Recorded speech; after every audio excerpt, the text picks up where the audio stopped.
voltar. Senhor esteja convosco. Ele está no meio de nós. Proclamação do Evangelho de nosso Senhor Jesus Cristo, segundo Marcos. Glória a vós, Senhor. Naquele tempo, Jesus e seus discípulos chegaram a outra margem do mar, na região dos Gerazenos. Logo que saiu da barca, um homem possuído por um espírito impuro, saindo de um cemitério, foi ao seu encontro. Esse homem morava no meio dos túmulos e ninguém conseguia amarrá-lo, nem mesmo com correntes. Muitas vezes tinha sido amarrado com algemas e correntes, mas ele arrebentava as correntes e quebrava as algemas, e ninguém era capaz de dominá-lo. Dia e noite ele vagava entre os túmulos e pelos montes, gritando e ferindo-se com pedras. Vendo Jesus de longe, o endemoniado correu, caiu de joelhos diante dele e gritou bem alto: que tens a ver comigo, filho, Jesus, filho do Deus Altíssimo? Eu te conjuro por Deus, não me atormentes. Com efeito, Jesus lhe dizia: espírito impuro, sai desse homem. Então Jesus perguntou: qual é o teu nome? O homem respondeu: meu nome é Legião, porque somos muitos. E pedia com insistência para que Jesus não expulsasse da região. Havia aí perto uma grande manada de porcos, pastando na montanha. O espírito impuro suplicou então: manda-nos para os porcos, para que entremos neles. Jesus permitiu. Os espíritos impuros saíram do homem, entraram nos porcos, e toda a manada, mais ou menos 2.000 porcos, atirou-se monte abaixo para dentro do mar, onde se afogou. Os homens que guardavam os porcos saíram correndo, espalharam a notícia na cidade e nos campos, e as pessoas foram ver o que havia acontecido. Elas foram até Jesus e viram o endemoniado sentado, vestido no seu perfeito juízo, aquele mesmo que antes estava possuído pela legião, e ficaram com medo. Os que tinham presenciado o fato explicaram-lhes o que havia acontecido com o endemoniado e com os porcos. Então começaram a pedir que Jesus fosse embora da região deles. Enquanto Jesus entrava de novo na barca, o homem que tinha sido endemoniado pediu-lhe que o deixasse ficar com ele. Jesus, porém, não permitiu. Entretanto, lhe disse: vai para a tua casa, para junto dos teus, e anuncia-lhes tudo que o Senhor, na sua misericórdia, fez por ti. Então o homem foi embora e começou a pregar na Decápole tudo que Jesus tinha feito por ele. E todos ficaram admirados. Palavra da salvação. Glória a vós, Senhor.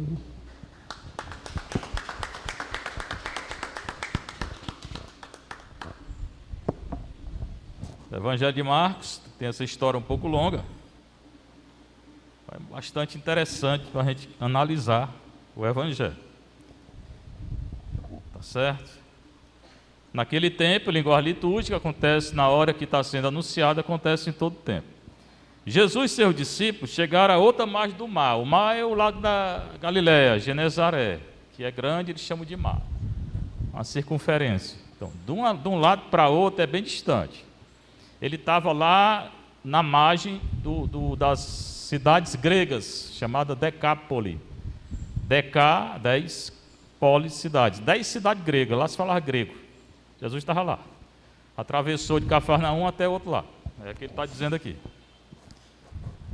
Na região dos Gerazenos ou Gadarenos, onde ficam essas 10 cidades gregas. Assim que ele saiu da barca, logo saiu da barca, um homem possuído por um espírito impuro, saindo de um cemitério, foi ao seu encontro. Imagina a cena aí, né? Passa meia-noite no cemitério do Mucuripe, sai um homem lá gritando, endemoniado. Você fica lá para conversar com ele? Fica ou não? Sai correndo feito doido. Nossa, ele desce da barca, sai o homem de um cemitério gritando. Ah, Maria, né? É mesmo que está rindo da princesa sair correndo da sacristia, não fica ninguém aqui.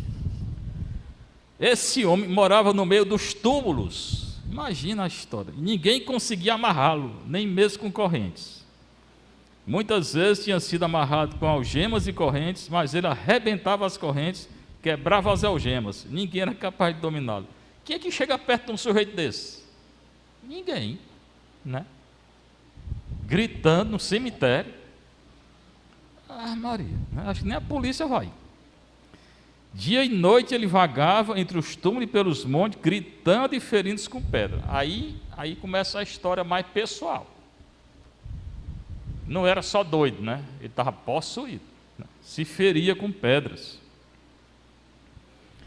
Vendo Jesus de longe, ele correu, o demoniado correu, caiu de joelhos diante de Jesus e gritou bem alto. Vai acontecer o que eu falei ontem, eu tenho falado esses dias. O único que conhece Nosso Senhor na Bíblia, no Novo Testamento, é o Satanás. Tá? Na hora ele sabe que é Nosso Senhor. Então ele ficou mais agitado ainda, né? Porque ele sabia que era Jesus estava lá, Deus, né? Ele se ajoelha, sinal de adoração, e grita: que tens a ver comigo, Jesus, Filho do Deus Altíssimo? Reconhece Jesus como Filho do Deus Altíssimo. Isso os discípulos só vão reconhecer no final do Evangelho de João, na ressurreição. O demônio reconhece logo no começo. Eu te conjuro por Deus, não me atormentes. Ele sabe que Jesus vai mandar ele embora. Por isso que ele age desse jeito, né? Mas imagina, né? Sai do cemitério gritando. Ah, Maria. Com efeito, Jesus lhe dizia: espírito impuro, sai desse homem. Jesus ficava gritando com ele: sai, exorcismo. Quando manda sair, é exorcismo. Aqui é um dos poucos exorcismos, presta atenção que esse aqui é diferente, que Jesus conversa com o demônio.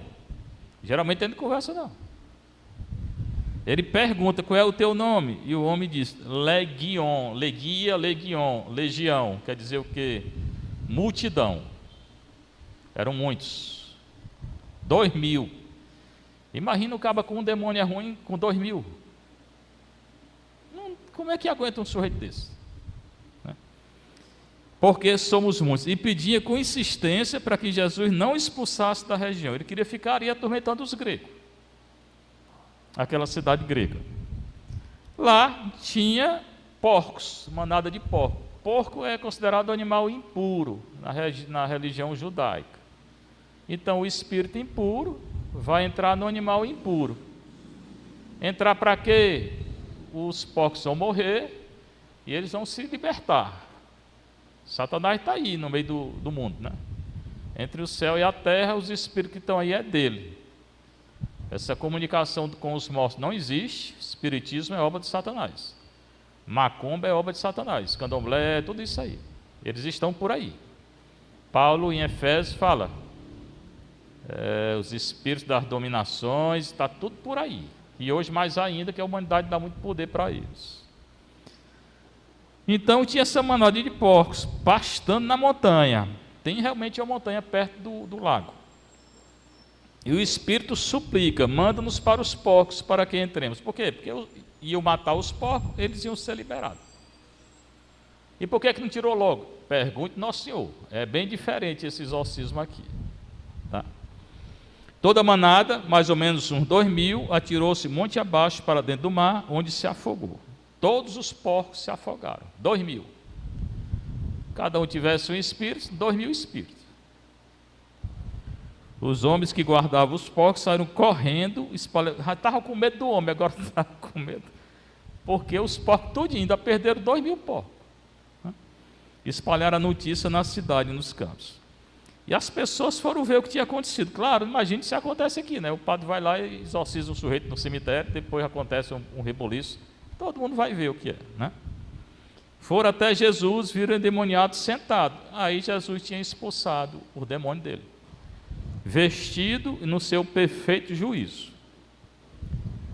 Bem, de novo ele fala: ficaram com medo. Toda a atmosfera aqui é de medo, tinha muito medo, né? É da região pagã, que é grega.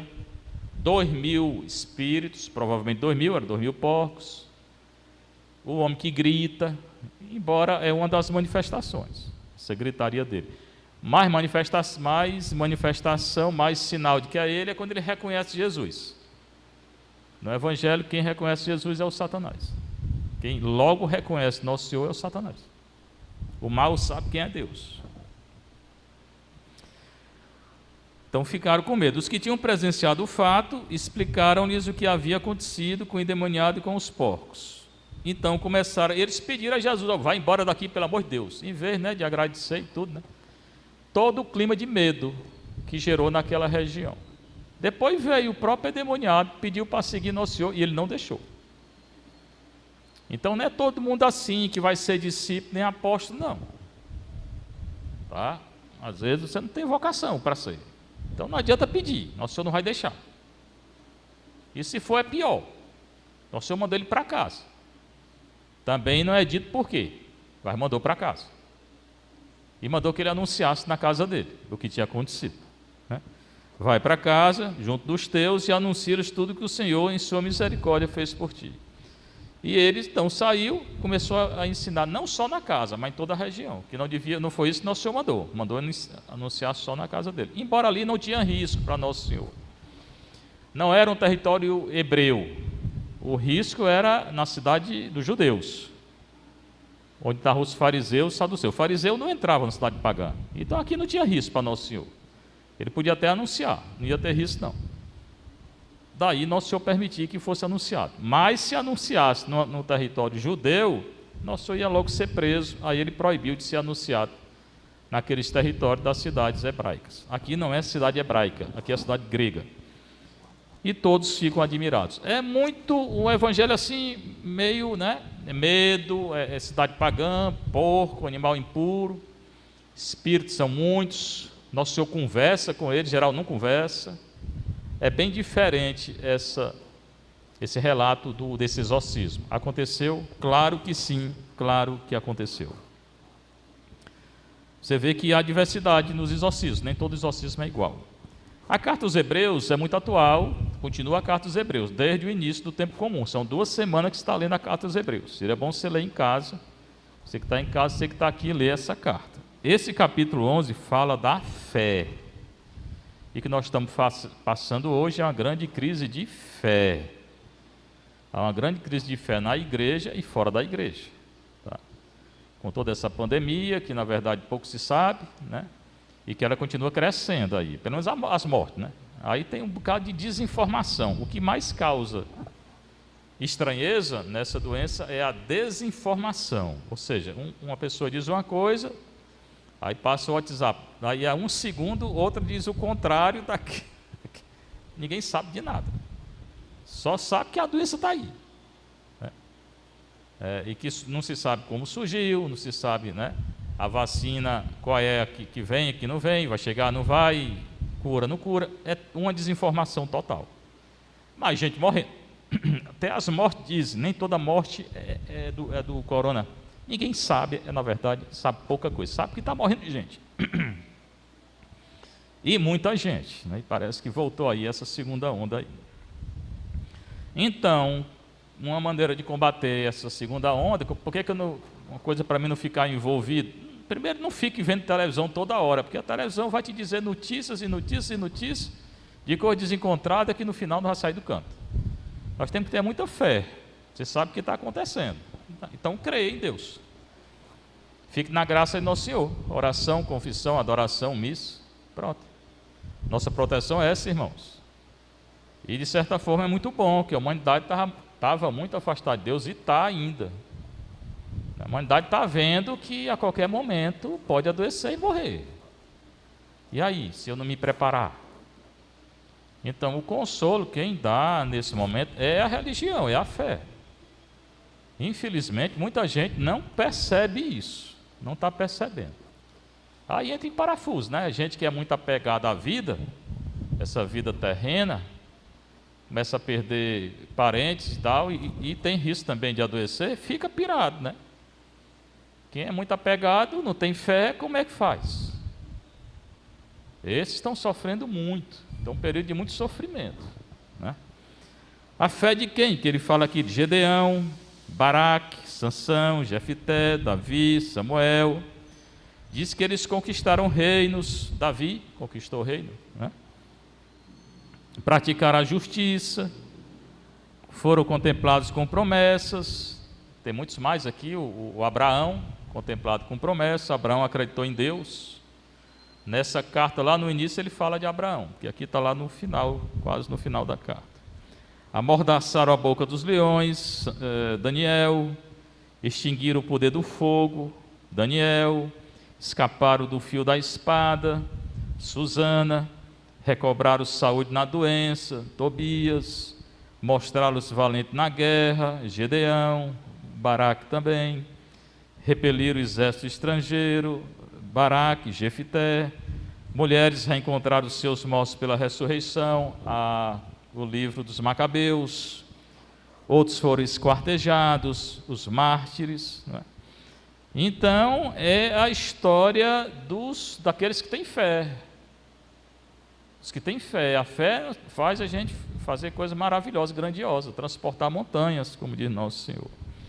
E a fé principal, ele fala no final, é a ressurreição. Acreditar na ressurreição, algo que ainda não aconteceu, que irá acontecer. A nossa fé, nesse momento atual, é crer na ressurreição. Eu não vi ainda ninguém ressuscitado, nem você, mas eu creio na ressurreição. Eu creio que eu vou ressuscitar. Então, tenho que tomar meus cuidados, mas não tenho que ficar apavorado. E pronto, não sai mais de casa. Não. Tenha seus cuidados, confesse, adore, reze, faça o que você está fazendo. Pronto. Nós não somos culpados por essa doença, né? Se preparar para a ressurreição, por encontro com o nosso Senhor. Foram apedrejados, cerrados, morreram a golpe de espada. Paulo, aconteceu tudo isso com ele. Levaram vida errante, vestido de pele de carneiro, João Batista, pelo de cabra. Oprimido e atribulado, sofreram privações. Tá? Viveram nas grutas e cavernas, Elias, e todos eles que não tiveram a realização da promessa nessa terra, estavam esperando uma promessa futura, que é a ressurreição. Então, é um capítulo de Hebreus 11, falando da fé e da ressurreição futura. É uma esperança para nós, que a fé é virtude cardeal, muito próxima da esperança. Fé, amor e esperança. Maior é o amor, a caridade, HP. Que nos console, nos conforte nesse momento da humanidade, né? Vamos rezar uns pelos outros, rezar principalmente por aqueles que estão afastados. Esses estão sofrendo mais. Talvez nem percebam, talvez percebam. Mas quem não tem hoje o consolo da fé, eu particularmente não sei como é que está sobrevivendo, né? Porque se a gente acredita, muitas vezes é difícil, porque a gente se cansa, né? É uma doença cíclica, né? Vai, vem, vai. Você já pensou, mais de ano a gente com esse negócio no focinho, né? É muito estranho. É porque a gente já está usando e pensa que é a coisa normal. Não é. Há mais de ano nós temos que usar um negócio que não é para a gente estar usando toda hora. Isso já causa muita estranheza. E quanto tempo isso vai durar? Quem pode dizer? É um período muito estranho na história da humanidade e na história da igreja, né? Que a igreja tem que responder à humanidade. Mas tem que responder à humanidade sendo fiel a Nosso Senhor, né? Tendo cuidado com essas vacinas aí, né? Se realmente elas são dignas, né, de ser tomada. A igreja tem que ser muito fiel nesse momento, né? Nunca perder a fé, perder a esperança. A oração é o nosso conforto, né? Aqui nós temos adoração o dia todo.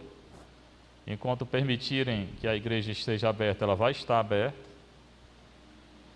Depois da missa eu atendo confissão.